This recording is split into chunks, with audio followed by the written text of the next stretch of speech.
On est vendredi le 25 avril. Bienvenue en prenant votre café. Je vous parle de quoi aujourd'hui? Blanchette. Ben oui, Yves-François qui aurait peur. Ben oui, ben oui. Le candidat du Parti libéral du Canada qui suit beaucoup de femmes. Je vais vous jaser de ça. J'ai une opinion là-dessus. Je vais vous présenter une bouteille d'eau spéciale. Spéciale. La consommation d'œufs augmente. Et ça, c'est intéressant. Sincèrement, vous allez vouloir écouter mon argumentaire là-dessus. Je pense que c'est très intéressant. Ben, j'ai le droit. Go, Abs, go! Hein? Go, Abs, go. Ben oui. De quoi là? Un tiers de la fonction publique, des forêts publiques, on va jaser de ça. 10 milliards pour des thermostats intelligents. C'est terminé pour la B. BYD ont une batterie fantastique et l'usine de Xiaomi. Je vais vous montrer ça, c'est vraiment fantastique. Donald Trump a un coin en crypto. Hein? Et je vous parle de Gwyneth. Quel hasard. Le hasard fait toujours bien les choses.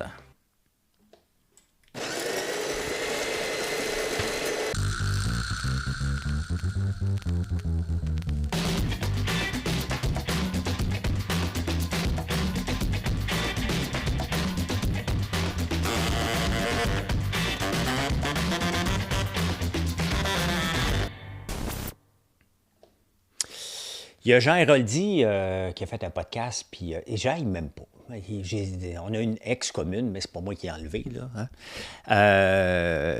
Puis à chaque fois que quelqu'un me dit un compliment sur moi, il roule des yeux, pauvre petit Jean. T'sais. Fait que j'ai écrit un petit texte humoristique sur Facebook. Vous savez, il ne l'avait pas lu. Allez lire. Ma blonde, elle pense que c'est mon meilleur texte à vie. Moi, je trouve aussi qu'il était bon. L'autre jour, j'ai eu Luc Poirier. Vous savez ce que ça veut dire, ça? Hein? Ça veut dire que mes choses vont bien, puis que les gens m'apprécient. Et ça rend jaloux ceux qui voudraient que je ne sois pas aimé et que mes affaires plantent. Les gens veulent que mes affaires ne fonctionnent pas. Que voulez-vous que je vous dise? Je m'occupe de mes gens. Mes gens, c'est qui? C'est vous. Hein? Vous n'êtes pas mes gens, mais je suis derrière le comptoir de mon magasin général. Je suis actif sur TikTok, je suis actif sur YouTube ici. Sur Facebook, chacun des réseaux, j'offre une version différente des discussions qu'on a. Et quand on a du succès, ben j'ai quand même eu du succès à Big Brother, ça dérange les gens. Qu'on ait une belle entreprise qui fonctionne, ça dérange les gens. Mais moi, ça ne me dérange pas. Je suis fier. Et ce que j'aime faire, moi, dans la vie, c'est de sortir des nouveaux produits, travailler, sortir d'autres produits de la ferme. Et là, je suis en train de travailler un savon hyper haut de gamme. Pour les mains liquides, je capote. Mes mains sont douces, je suis le testeur officiel. On a déjà des savons. C'est une base qu'on achète, mais qui ne représente pas nos valeurs de la ferme. Un peu comme le popcorn protéiné qu'on laisse tomber éventuellement. Pas tout de suite parce qu'on a beaucoup, beaucoup de peau, mais qu'on va prendre une pause parce que je suis obligé d'en parler beaucoup. Puis j'aime mieux parler des produits que je transforme, qui poussent sur la ferme. Donc, voilà. Hein? Eh bien. Blanchette, Yves-François Blanchette, qui a peur. Oui, hein, il a dit, écoute, nous, la balance du pouvoir, on est correct avec ça. C'est un danger dangereux. C'est un jeu dangereux parce que le Bloc va perdre des plumes. C'est une évidence même, là, il va en perdre. Combien qu'il va en rester? Est-ce qu'il va en rester au moins 12, je pense. 12 qui est le chiffre minimum pour être reconnu comme un parti officiel. Donc, oui, il va avoir ça, mais il va perdre des plumes, le Bloc. Mais si avec 12 personnes, il finit par contrôler le pays, ça veut dire qu'on a encore un gouvernement minoritaire. On ne veut pas ça. On ne veut pas ça. Pas Yves-François Blanchette qui va se prendre pour le premier ministre. Là. Non. Puis on ne veut pas ça, point. Hein? Donc, est-ce que les conservateurs vont gagner? Je pense que c'est une évidence même maintenant qu'ils ne gagneront pas. Ça serait surprenant. Mais Trump a gagné 2 fois, alors qu'on ne s'en attendait pas. La vague orange avec Jack Layton, on ne s'en attendait pas. Donc, on ne sait jamais comment ça va se tourner. Sauf que il n'y a rien de plus. Puis là, je fais attention à ce que je dis. Là, j'ai déjà voté libéral. Je ne voterai pas libéral cette fois-ci. Je trouve qu'il ne mérite pas mon vote après 10 ans d'une décennie perdue. Mais voyons, qu'est-ce que j'allais dire?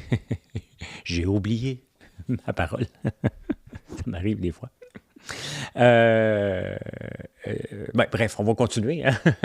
Pierre Poilievre, lui, il est dans la circonscription de Carleton, qui est près d'Ottawa. Il y a beaucoup de fonctionnaires. Et lui, il a dit qu'il était pour couper un fonctionnaire. Fait que ça se peut qu'il ne soit pas réélu, imaginez-vous. Hein?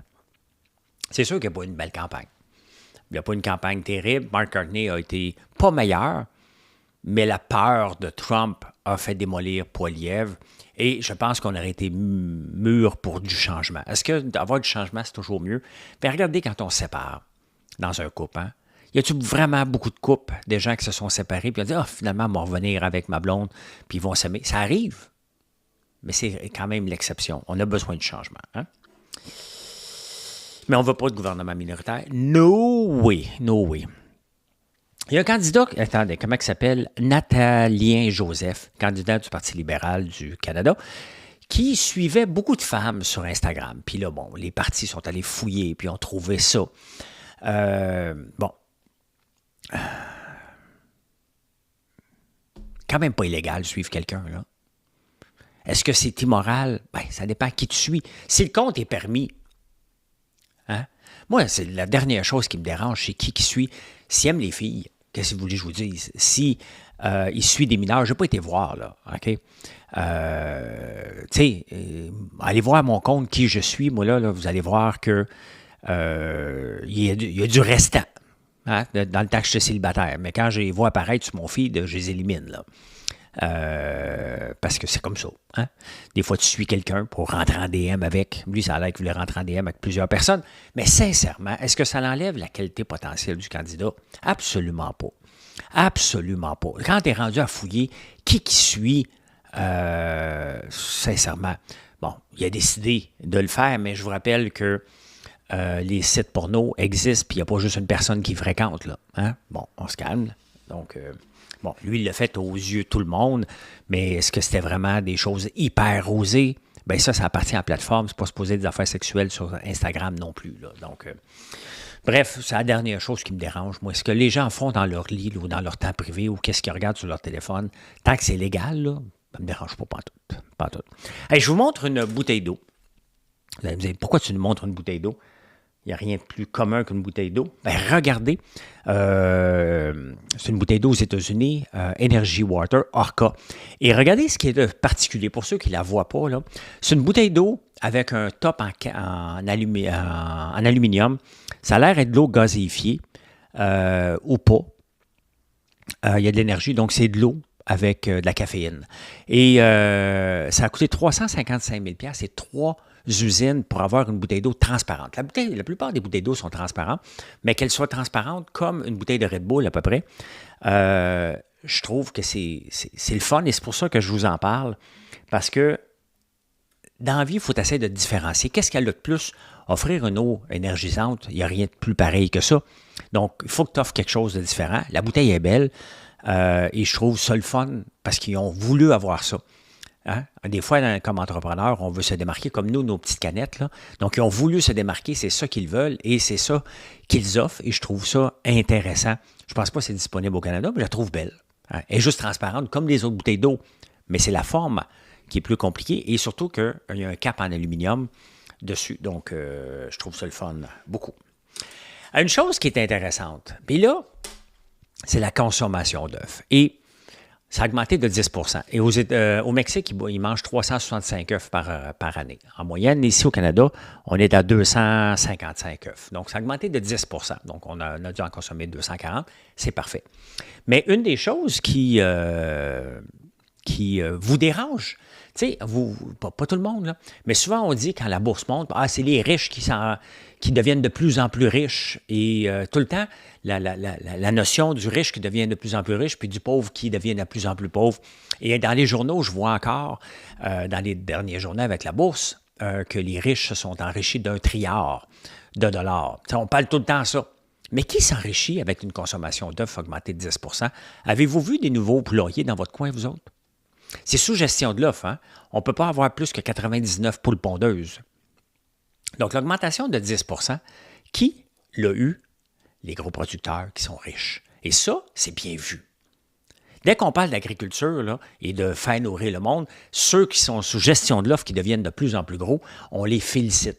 Mais si un entrepreneur devient de plus en plus grand, donc qui s'enrichit bien évidemment, parce que tu ne deviens pas de plus en plus grand pour devenir de moins en moins profitable, là, on s'entend, là, bien ça, c'est mal vu. Quand un Facebook qui part d'une école, d'une classe d'Harvard qui devient gros comme ça, ben là, on veut le démanteler. Quand un Google devient très gros, on veut le démanteler. Quand, sous la gestion de l'offre, l'augmentation augmente, qu'est-ce qu'on fait? On applaudit. Il n'y a pas Il aurait dû avoir 10 de nouvelles fermes. Vous voyez pourquoi ça m'énerve, la gestion de l'offre? Parce que ça ne favorise pas les petits. Ça ne laisse pas la place aux petits. Puis les petits ne peuvent pas embarquer dans un marché qui est si gros que ça. Ça prend des millions embarqués dans la volaille. Les fermes de volaille, en moyenne, valent 14 millions au Québec. Il y a combien d'entreprises qui valent 14 millions au Québec? Pas beaucoup, hein? Les vaches laitières, 10 millions. Donc, vous voyez, c'est bon, mais en même temps, c'est d'une tristesse. On ne peut pas exporter nos œufs. C'est ça que la gestion de l'offre empêche. On ne peut pas exporter, on fait juste se servir par nous autres. Et qui devient plus gros, c'est ceux qui sont là. Il n'y a jamais de place ou très peu de place pour les nouveaux. Ah ben, on continue.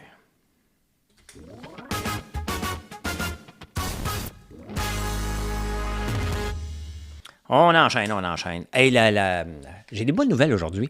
Ben, pas des bonnes, mais oui. Ceux qui font la farine, la milanaise, on utilise d'ailleurs la farine Panettone. Avant, on achetait la farine de l'Italie. Ils en font une très, très bonne, une famille. Pourquoi le Panettone? Il y a beaucoup de gluten là-dedans. Là. Ça prend une farine ultra protéinée. Donc, on l'achète d'eux. Et ils ne fournissent pas à faire de la farine. C'est quand même un beau problème. Hein? Et ils ne trouvent pas d'employés. Il y a des postes ouverts à temps plein. Il faut qu'ils automatisent. Et c'est ça qui est le futur des entreprises. Ce n'est pas de créer de l'emploi. Tu sais, un coup qu'on a la base, là, une entreprise ne doit pas courir à la course aux emplois.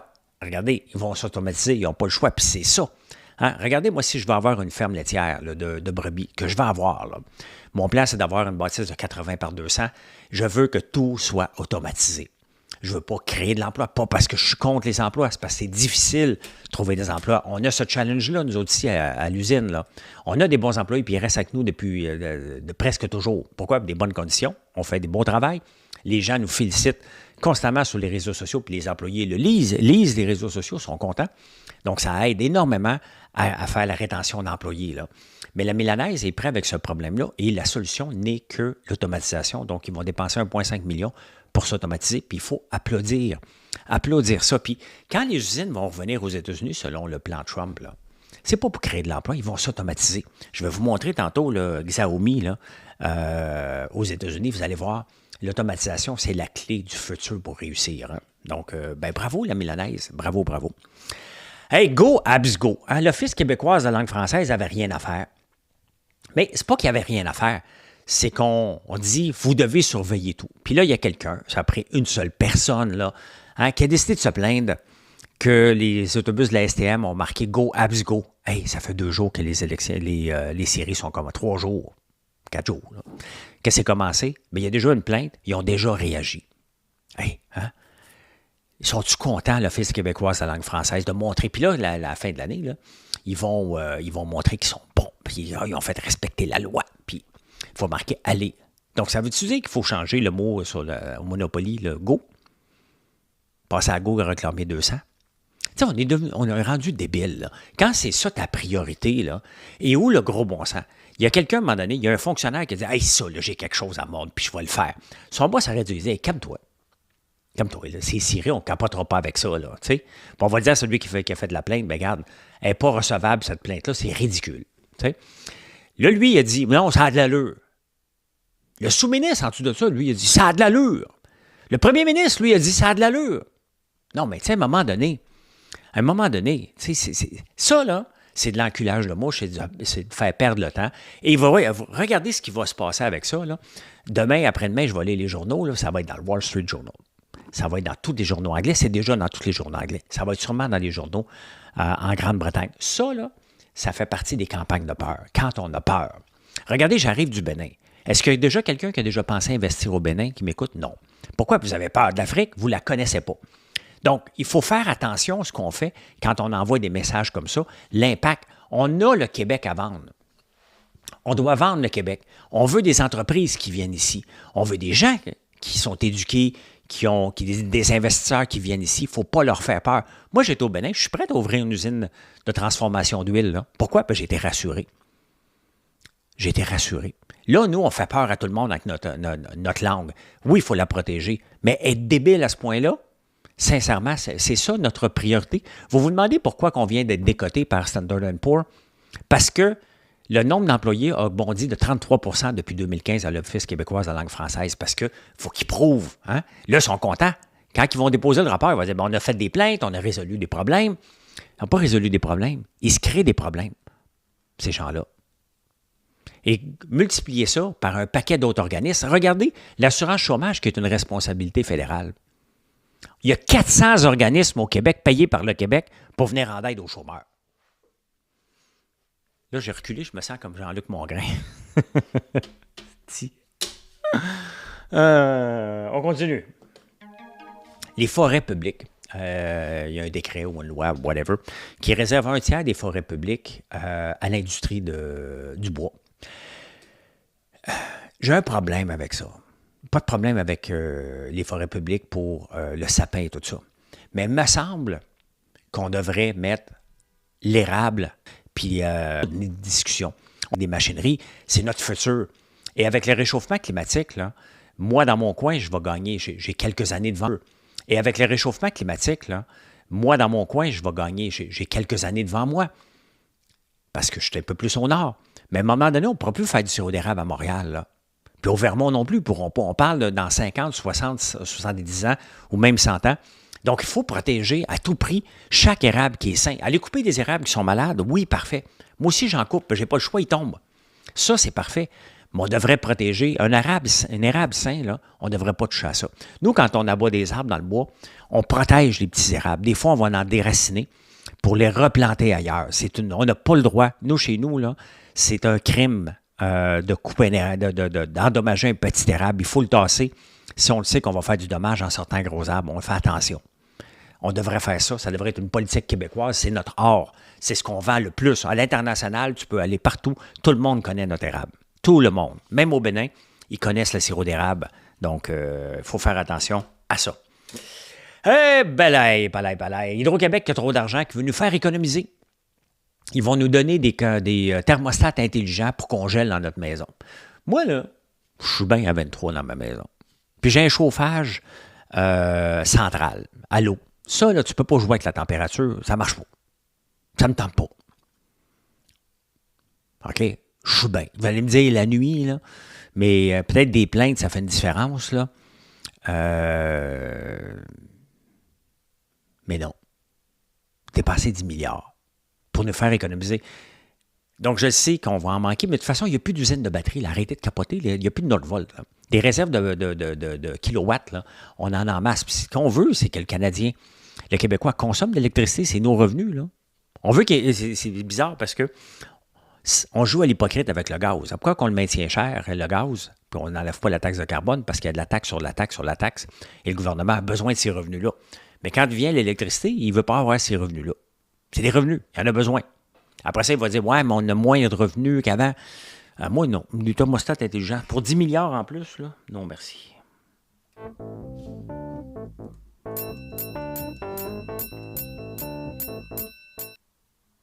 Ben, j'en ai parlé un petit peu, puis c'était d'une évidence même, là, l'abbé, c'est terminé. Tous les magasins l'abbé sont finis et sont terminés depuis 1670. Donc, vous voyez, toute entreprise a un début et une fin. La plupart des entreprises, le début et la fin, ça passe en 5 ans. 2 ans même avant. Un peu va se rendre à 5 ans. Moi, ça fait déjà 7 ans qu'on est là. AIVA Technologies, 25 ans. Ça va faire 25 ans au mois de septembre cette année. BoostMe, ça existe encore, donc depuis 2017. L'acier Saint-Jérôme qu'on a acheté. Donc, j'ai quand même plusieurs entreprises qui passent à travers le temps. Pourquoi? Parce qu'on a une recette, mais François Lambert, .one, ne sera pas là dans 350 ans, là. Même 1670, c'est un peu, c'est... Bref, je ne sais pas, j'ai pas le temps de compter, ça fait un bout, là. Mais c'est terminé parce que le modèle d'affaires ne fonctionnait plus, tout simplement. Un pêle-mêle de tous des grands magasins comme ça, bon, c'était plus cher aussi. Il y a des Walmart, puis il y a le magasinage en ligne. Hein. Je ne pense pas qu'il y a grand monde ici qui magasine en ligne chez l'abbé. Donc, c'est correct. C'est pas la fin du monde. Là. Tout le monde va se souvenir. Regardez le magasin Eaton. L'autre jour, j'étais mangé au restaurant du 9e étage. 1, c'est pas comme dans le temps. Et 3, c'est mettre trop cher. Ça ne t'offrira pas longtemps. Mais bref, toute entreprise a un début puis une fin. Il y a des entreprises qui font des monastères au Japon qui existent depuis... C'est les plus vieilles entreprises au monde. Ça existe depuis 2000 ans, je pense. Ce qui est fantastique, là. Mais bon, il y a des entreprises millénaires. Il n'y en a pas tant que ça. BYD, je vais vous parler de deux constructeurs chinois qu'on n'a pas ici parce qu'on est colons. Hein. On pense qu'on va refaire ce que les Chinois font depuis 20 ans. Maintenant, la batterie électrique, on ne la réussira pas. On achète nos batteries Duracell de là-bas. Donc, on va acheter les batteries de char là-bas. Qu'on vienne le monter ici, il n'y a pas de problème, là, si on décide, mais toute la technologie. BYD vient de sortir une nouvelle batterie, une nouvelle gamme, qui se recharge pour 520 km en 5 minutes. Donc, c'est le temps de faire un plein à station-service. C'est ça. C'est ça. Ça a de l'allure, ça. Ça, là, on parle. Là, on parle. On est rendu là. Pensez-vous qu'on est capable d'accoter cette technologie-là? La réponse est non. Je vais vous montrer, pour ceux qui peuvent voir, bien évidemment, l'usine de Xiaomi. L'usine de Xiaomi en Chine, ils roulent 24 heures par jour. Ils produisent un téléphone par seconde parce qu'ils font, en plus de faire, parce qu'on s'entend qu'aujourd'hui, un auto, là, c'est un char. C'est un téléphone avec des roues, là. Ben, c'est exactement ce qu'ils font. Donc, imaginez-vous, l'usine où ils font les téléphones, il n'y a aucun employé. L'entreprise roule 24 heures sur 24. Ils produisent un téléphone à la seconde, puis ils n'ont pas de lumière allumée. Ah, j'étais pas là. Ils n'ont pas de lumière allumée. Imaginez-vous l'économie d'électricité qu'ils peuvent offrir. Mais imaginez-vous maintenant que vous devez compétitionner contre ça. Quand tu regardes ça, là, qui n'ont pas d'employés, puis c'est ça les nouvelles usines, là.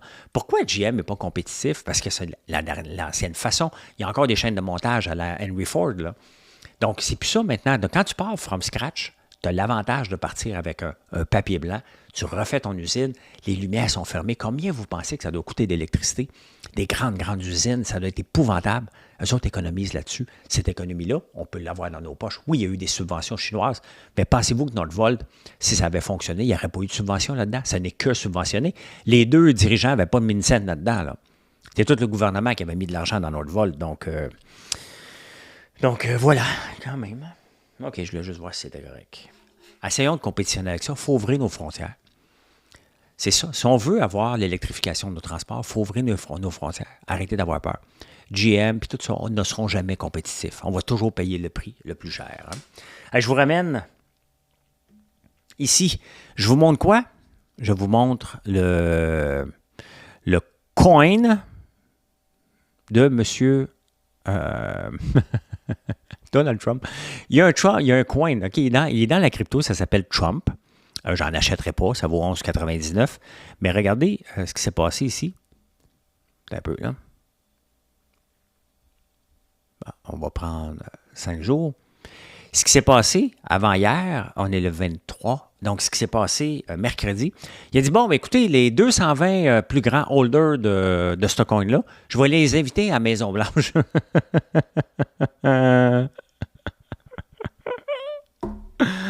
Il est tombé sa tête. Il est tombé sa tête. Il ne fait plus de différence entre ses placements et de gérer le pays. Il est complètement mêlé, le bonhomme. On parlait de Biden qui était royalement mêlé. Là. Trump, il s'en balance. Il est mêlé, mais il s'en fout. Ben raide. Et ça me fait rire. C'est pour ça que je vous en ai parlé. Je ne l'ai pas acheté ça. Là. Des fois, je vous parle des affaires et vous devenez un peu marteau avec ça. Le nouveau normal à la bourse, mais gars, je vous la montre encore hier, une augmentation de 2 le Nasdaq 2,73 ça monte encore au Canada 1 Et c'est ça qui est le nouveau normal, hein? Des swings constamment. Si vous regardez le Nasdaq, regardez les grandes pointes, les grandes descentes, les grandes montées, et c'est comme ça maintenant, sous Trump, on va avoir ça pour 4 ans. Tant aussi longtemps que ça s'en va vers le haut éventuellement, là, mais ça va être ça pour tout le temps du mandat. Ça va dépendre de ses humeurs. Là, il est en train de se calmer les nerfs avec la Chine. Il est en train de se calmer les nerfs avec la Fed. Il voulait congédier le président de la Fed. Mais là, il s'est calmé parce qu'il a bien vu que les marchés dégringolaient. Et qui gère le pays? Il y a Trump qui gère le pays, mais il y a toute une organisation de gens derrière ça qui veulent être riches aussi. Et ils ont des amis qui sont riches. Là. C'est là que les petits amis sortent. Là. Puis on dit, tu vas te calmer les nerfs parce que c'est nous qui tombons au pouvoir. Et on a besoin, puis Trump a besoin de s'enrichir aussi.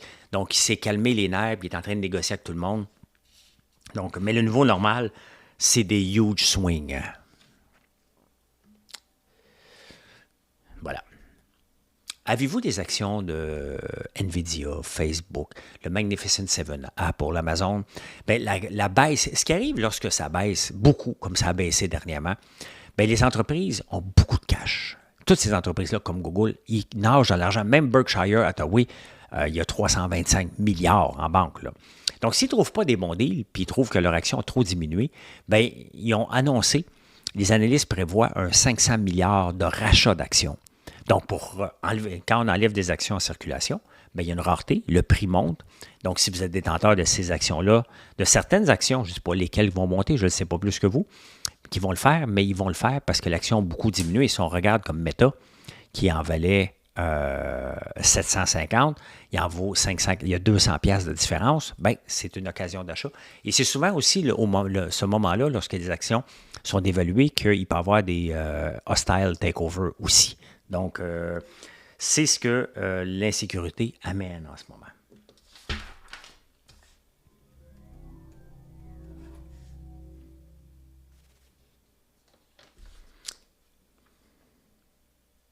OK, je n'avais pas fait le bon écran. Et en terminant, une petite nouvelle, je n'avais pas trouvé d'insolite, mais j'ai vu passer Gwyneth Paltrow qui était paléo, donc elle mangeait surtout de la viande, pas de pain, pas de carbs, un peu comme moi. J'en mange pareil, moi, je n'ai pas de diète. Okay? Je fais juste attention à ce que je mange, parce que je vois l'effet tout de suite. Hein? Une baguette de pain égale 8 mois dans le gym, là, à peu près dans mon cas. Donc, je fais attention, j'en mange pareil, mais je fais attention de ne pas trop en manger. Ben, elle a laissé tomber. Là. Elle dit, moi, j'aime trop les pâtes puis le pain. Là. Ça fait trop d'années que je me sacrifie. Puis, c'est ça l'affaire, hein? Avec des diètes strictes comme keto, paléo. Ben, tu laisses tomber le côté fun un peu. Tu vas dans une sortie. Donc, à un moment donné, il ne faut pas capoter. Hein? Moi aussi, j'en mange des pâtes aussi. J'en mange pas régulièrement. J'essaie de couper les carbs au maximum. Mais j'en mange pareil. Il faut en manger pareil. Donc, voilà. Et je peux dire ceci. Mission accomplished.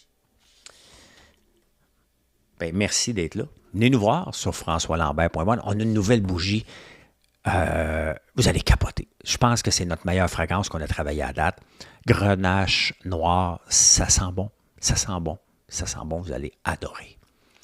Merci d'être là. Bye, bonne journée.